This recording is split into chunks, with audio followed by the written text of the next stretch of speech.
नमस्कार दोस्तों, फिर से एक बार स्वागत है आप सबों को हमारे चैनल स्टोरी हेवन के साथ। आज हम फिर हाजिर हुए हैं एक नई जानकारी लेकर। तो चलिए शुरू करते हैं। किसी भी प्रेरणादायक कहानी सुनने के बाद हमें अंदर से उत्साह जगता है और कुछ देर बाद हम फिर से ठंडे हो जाते हैं। 2 मिनट कहें या 2 दिन कहें, कोई अंतर नहीं है, कोई भेद नहीं है।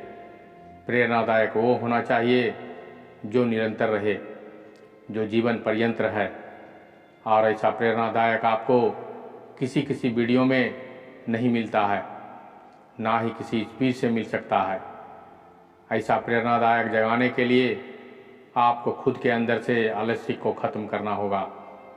आलस्य की जड़ को समझकर उसे उखाड़ फेंकना होगा। उसके बाद आपके अंदर से एक ऐसा जोश, एक ऐसा उत्साह जन्म लेगा जो निरंतर रहेगा, जो शाश्वत रहेगा। तो चलिए मैं आपसे एक सवाल पूछता हूँ, क्या आलस्य का ताकत और कमजोरी से कुछ लेना देना है? क्या शारीरिक रूप से ताकतवर इंसान आलसी नहीं हो सकता है? इसके विपरीत शारीरिक रूप से कमज़ोर आदमी क्या जोशीला, उत्साह से भरा हुआ नहीं हो सकता है? हमने आसपास कितने ही लोगों को देखा है जो शारीरिक रूप से बहुत ताकतवर होते हैं, जो शारीरिक व्यायाम करते हैं, जिम करते हैं, लेकिन फिर भी आलसी होते हैं। ऐसा क्यों होता है? ताकतवर आदमी जो चाहे वह झट से कर दे, लेकिन फिर भी वो नहीं कर पाता है। तो यह बात समझ में आ गया कि ताकत में कुछ लेना देना नहीं है। जोश और उत्साह कहीं और से जन्म लेता है। अगर एक बार उस केंद्र को समझ जाते हैं कि जोश कहाँ से पैदा होता है, तो जीवन भर आपको आलस्य कभी छू नहीं पाएगा और आपको कोई दूसरी मोटिवेशनल स्पीच सुनने की भी ज़रूरत नहीं पड़ेगी। आज की जो कहानी मैं आपको सुनाने वाला हूँ, उसमें आपको एक ऐसा रहस्य पता चलेगा जिसमें कि आप अपने आलस्य को त्याग कर मोटिवेट रहने के लिए अपने लक्ष्य को प्राप्त कर सकते हैं। इससे पहले कि आप कहानी में कहीं खो जाएं, इस चैनल को सब्सक्राइब कर लीजिएगा। तो चलिए इस कहानी को शुरू करते हैं। बहुत पहले समय की बात है, अपने हिंदुस्तान पर अंग्रेज़ों का राज हुआ करता था। उस समय ज़्यादातर लोग खेती बाड़ी करके अपना जीवन यापन करते थे।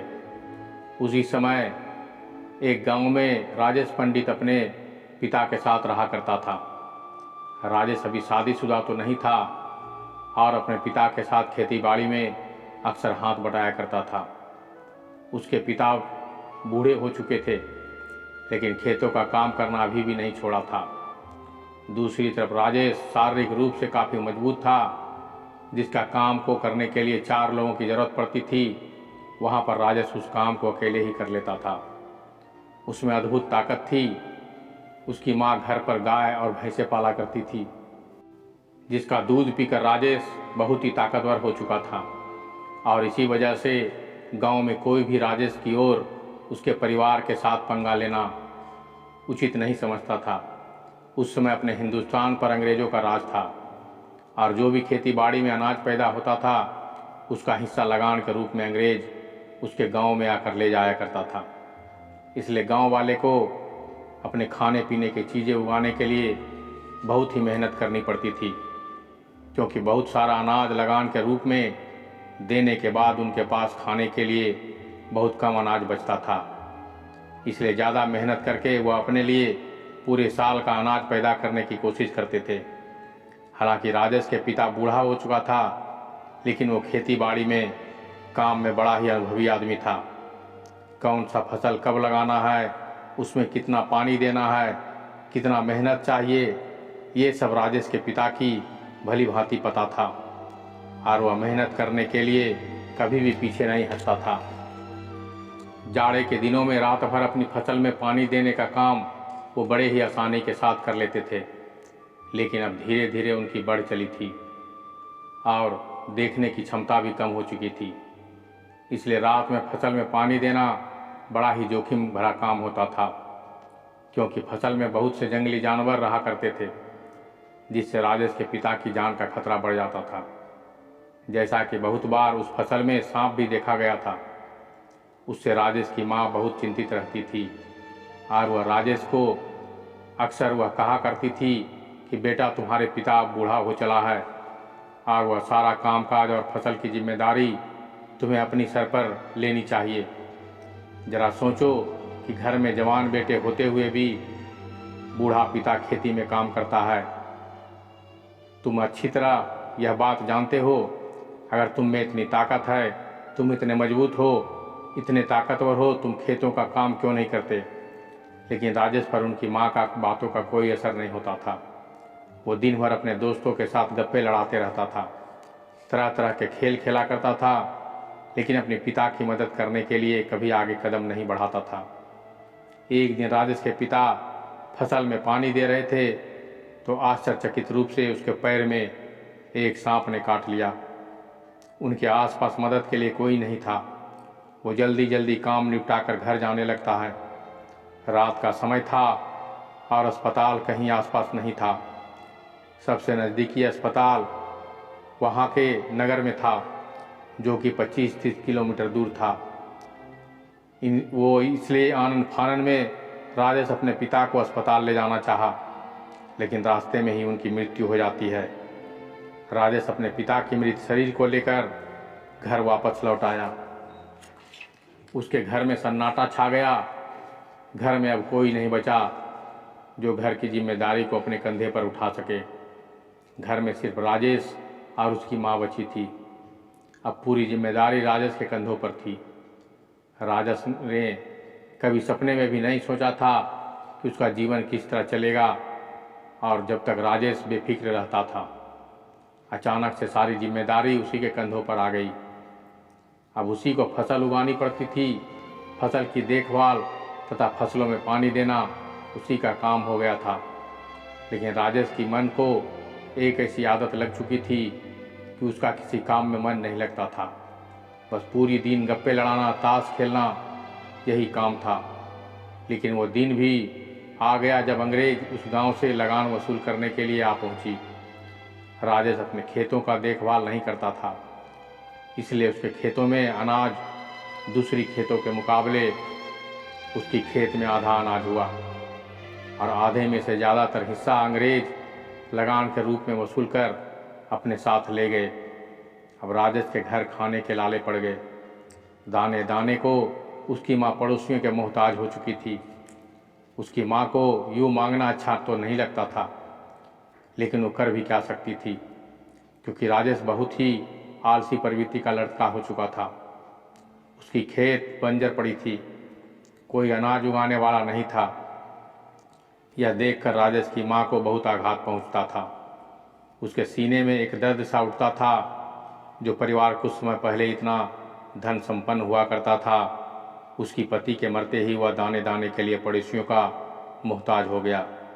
वो अक्सर राजेश को समझाने की बहुत कोशिश करती थी, लेकिन उसकी बात सुनने के बाद राजेश कुछ देर तक तो जोश और उत्साह में रहता और कुदाल वो अन्य सामान लेकर खेत में पहुंच जाता था। लेकिन कुछ देर बाद फिर से राजेश का उत्साह, उसका जोश ठंडा पड़ जाता था और फिर से वही जीवन शैली शुरू हो जाती थी। एक दिन जब राजेश की माँ राजेश को जली कटी सुना रही थी, तो राजेश ने गुस्से में आकर अपनी माँ से कहा कि मैं भी चाहता हूँ कि दूसरे की तरह अनाज उगाऊँ, लेकिन मैं क्या करूँ, मेरा मन अपने बस में नहीं है। मैं रोज़ रात में यही सोचकर सोता हूँ कि सुबह उठकर मैं अपने खेतों में काम करूँगा और अनाज उगाऊँगा, लेकिन सुबह उठते ही पता नहीं मुझे क्या हो जाता है कि बिस्तर से उठने का मेरा मन नहीं करता। मैं अपने आप से बहुत परेशान हो चुका हूँ। मैं इन चीज़ों से छुटकारा पाना चाहता हूँ। मैं क्या करूँ, मुझे समझ में नहीं आता। ये सारी बातें एक अन्य पड़ोसी भी सुन रहा था। राजेश का ये बात सुनकर पड़ोसी ने कहा कि बेटा, तुम्हारे जैसा ही हालत मेरे बेटे को भी हुआ करता था, लेकिन किसी ने मुझे बताया कि पड़ोस के गांव में एक बौद्ध भिक्षु है। जब मैंने अपने बेटे को उससे मिलाया तो पता नहीं उसने क्या कहा, क्या बताया कि मेरा बेटा अचानक से वह बदल गया। आज वो बहुत बदल गया है। सुबह उठते ही बिना बोले खेतों में काम करने के लिए पहुंच जाता है। मैं खुद उसका यह बदलाव देखकर आश्चर्यचकित हूँ। आखिर उस बौद्ध भिक्षु ने ऐसा क्या बताया कि तुम भी एक बार उसे जाकर उस बौद्ध भिक्षु से मिलो। पैसे तो नहीं लेता, ज़्यादा फायदा नहीं होगा तो तुम्हारा कुछ नुकसान भी नहीं हो सकता। ये सुनकर राजेश की माँ ने राजेश से कहा कि बेटा, तुम एक बार जाकर उस बौद्ध भिक्षु से ज़रूर मिलो। उसके बाद भी अगर तुम्हारे अंदर कोई बदलाव नहीं होता है तो मैं सह लूँगी। अपने स्तर पर तुम अपने आप को बदलने की कोशिश तो करो। तुम में इतनी क्षमता है, इतने ताकतवर हो, फिर भी कोई काम नहीं करते। एक बार तुम बौद्ध भिक्षु से ज़रूर मिलना। मुझे यकीन है कि कुछ न कुछ सहायता ज़रूर मिलेगी। यह सुनकर राजेश अगले ही दिन उस भिक्षु के पास पहुंच जाता है और अपनी सारी समस्या बताई। उसकी समस्या सुनने के बाद बौद्ध भिक्षु कहना शुरू करते हैं। बौद्ध भिक्षु से कहते हैं कि तुम रात में यह सोचकर सोते हो कि तुम्हें सुबह खेतों में काम करना है, लेकिन सुबह तुम बिस्तर से उठते ही ऐसा क्यों होता है, यह सुनकर राजेश कहता है कि महात्मा, वही मैं तो जानने के लिए आया हूँ। उसके बाद बौद्ध भिक्षु कहता है कि तुम अपने आप को बदलना तो चाहते हो, ये जाहिर है, लेकिन तुम 2 मिनट में अपने आप को बदलना चाहते हो। 2 मिनट तक तुम्हारे अंदर जोश और उत्साह उठता है और फिर ठंडा हो जाता है। इसलिए तुम रात में सोते हुए सोचकर सुबह हो वो काम नहीं कर पाते, क्योंकि 2 मिनट का जोश और उत्साह केवल दुख ही देगा, क्योंकि तुम वो काम पूरा नहीं कर पाओगे। और पूरा नहीं करोगे तो तुम सोचोगे कि मेरा जोश और उत्साह किसी काम का नहीं है। इसलिए कभी भी किसी बात पर अकस्मात रूप से जोशीले मत हो जाओ। अपने मन को शांत रखो।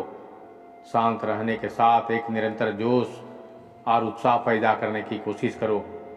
मैं इसके लिए तुम्हें 5 रास्ता बताता हूँ, जिसके द्वारा तुम जीवन में उत्साह और जोश से भरे हुए रह सकते हो। तो किसी काम को करने में परेशानी नहीं आएगी। सबसे पहला सिद्धांत अपने लिए अपने लक्ष्य की तरफ हर एक दिन, हर एक रोज़ एक कदम बढ़ाने का फैसला करो।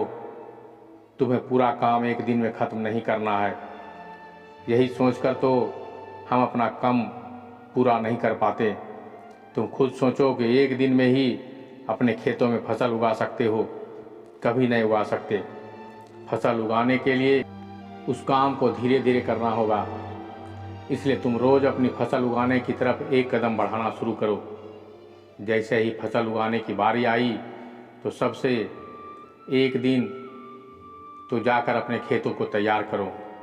उसके बाद धीरे धीरे दिन के साथ अपने खेतों में फसल उगाने का काम बढ़ाते रहो। उससे तुम्हें तुम्हारा जोश और उत्साह कम होने के बजाय निरंतर बढ़ता रहेगा, क्योंकि जैसे जैसे तुम हर दिन अपनी मंजिल की तरफ एक कदम बढ़ाओगे तो तुम ये पाओगे कि जिन मंजिल के करीब पहुंच रहे हो वह मंजिल तुम्हारी तरफ आ रही है। जैसे जैसे तुम मंजिल के पास पहुंचोगे वैसे वैसे तुम्हारा जोश और उत्साह बढ़ता जाएगा। जब कोई आदमी किसी पहाड़ पर चढ़ना शुरू करता है तो शुरुआत में वो पहाड़ बहुत ही ऊंचा दिखाई देता है। शायद एक आदमी ने उस पहाड़ की ऊंचाई देखकर उसमें कभी चढ़ने का फैसला ही नहीं करता, लेकिन जब कोई आदमी जब उस पहाड़ पर चढ़ना शुरू करता है तो उसकी चोटी तक पहुंचने में उसके कदम जल्दी जल्दी उठने लगते हैं, क्योंकि वो अपनी मंजिल के करीब पहुंच चुका होता है। इसलिए पहला सिद्धांत, रोज़ अपने मंजिल की तरफ एक एक कदम बढ़ाओ, ना ज़्यादा ना कम। दूसरा सिद्धांत जो आलस को दूर कर देता है वो ये है कि हम बाहर का खाना बिना खाते हैं, धूम्रपान करते हैं, नशीले पदार्थ का सेवन करते हैं, जिससे हमारे शरीर में नशीले कण उत्पन्न होने लगते हैं, जिससे हमारा शरीर आलस को पकड़ने लगता है। इसलिए उन नशीली कारणों को खात्मा करने का यह सोचना होगा ज़रूरी है, जो यह अपने दिमाग पर ढालना होगा। तो मैं तुम्हें एक विधि बताता हूँ। रोज़ सुबह जगने के बाद तिल का तेल लेना और उसे मुंह में उसका कुल्ला करना। कुल्ला करने के बाद उस तेल को तुम बाहर फेंक देना। यह प्रक्रिया तुम्हें 21 दिनों तक करना है। हर दिन 5 मिनट तक करना है। इसके बाद तुम्हारे शरीर में सारे नशीले कण खत्म और तुम्हारा शरीर फिर से विद्युत की भांति काम करने लगेगा। याद रहे, तिल के तेल का कुल्ला हर सुबह 21 दिनों तक करना है। तीसरा सिद्धांत जो आपके आलस को जड़ से उखाड़ कर फेंक देगा वो ये है कि स्वाद को भुलाकर वो खाओ जो सीधे प्रकृति से प्राप्त होता है। हम अक्सर वो चीज़ें खाते हैं जो इंसानी हाथों के द्वारा बनाई जाती है। हम सीधा प्रकृति से मिलने वाला भोजन ग्रहण नहीं करते। इसलिए जो हमें भोजन सीधे प्रकृति से मिलता है, जैसे कि फल, सब्जी या अनाज इत्यादि, इस तरह का खाना खाने से आपका शरीर आलस से दूर रहेगा। हम देखते हैं कि अक्सर आज के युवा पीढ़ी अपने स्वाद के लिए ही खाना खाते हैं। वो ऐसे चीज़ें खाते हैं जो ऐसी प्रक्रियाओं से बनी होती है कि आप अगर उन प्रक्रियाओं को देख लें तो आपको खाने का मन भी नहीं करेगा। जैसे कि बाज़ार में चाउमीन, बर्गर, मोमोज वगैरह वगैरह, इसको खाने से आपके शरीर के अंदर नशीले कणों का उत्पादन होता है। नशीले कण आपका पेट से चिपक जाता है जो आपके अंदर आलस्य पैदा करता है। इसलिए खाना वो खाओ जो आपके शरीर को ताकत दे। इस तरह का खाने से आपके शरीर के अंदर नशीले कणों का उत्पादन होता है। इसलिए खाना वो खाना जो सीधे प्रकृति से उत्पादन होता है। अगला सिद्धांत जो आपको समझने योग्य है वो ये है कि आप कर्म करने के लिए संसार में आए हैं। अपना पूरा योगदान दो। जरा आप खुद सोचो कि आप संसार में कर्म करने के लिए नहीं आते तो आप निर्जीव होते, आप कोई पत्थर होते या जीव जंतु होते, लेकिन आपको इंसान के रूप में उपयोग करना होगा। आपको अपना योगदान इस संसार में देना होगा। आपको अपना कर्म को पूरा करना होगा और कर्म को पूरा किए बगैर संसार में मुक्ति नहीं है। इसलिए आप इस सिद्धांत समझ लें कि मेरा योगदान इस संसार में क्या है, मेरा कर्म भोग क्या है। तो आप खुद ब खुद अपनी आलस्य को ख़त्म करके अपना योगदान देने का पूरा भरसक प्रयास करेंगे। इसके बाद जो आखिरी बात समझाने वाला हूँ वो ये है कि हमारा बिना भी वो काम पूरा हो जाएगा। हम अक्सर ये सोचते हैं कि वो करने के लिए हमारी क्या ज़रूरत है, जब इतने लोग करने के लिए पहले से मौजूद हैं तो मेरी क्या आवश्यकता है। और यही सोच उस काम में ध्यान नहीं देते हैं।